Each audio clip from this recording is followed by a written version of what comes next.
Let's move on to other news now. U.S.-led coalition aircraft have carried out a series of strikes against ISIL militants around the city of Fallujah. U.S. officials estimate that at least 250 suspected militants were killed and around 40 vehicles destroyed. And for more on this, we earlier talked to our correspondent Jack Barton in Baghdad. We certainly did. We saw evidence of airstrikes yesterday.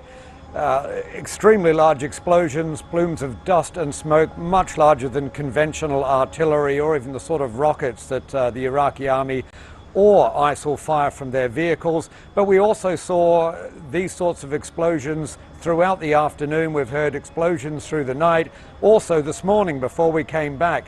The fighting is still going on, so it's hard to tell if these were the airstrikes hitting the convoy or elsewhere on the outskirts of Fallujah or in some of the surrounding areas. Because while it is true that the government forces do hold the city, there are still a lot of resistance just outside the city and many ISIL fighters still within Fallujah itself. What the army are telling us is they're not actually putting up active resistance. Most of them are in hiding, trying to escape. But the army is going through house to house, trying to find them, or when they flee, as we saw yesterday, to launch airstrikes against them in the columns as they flee the city.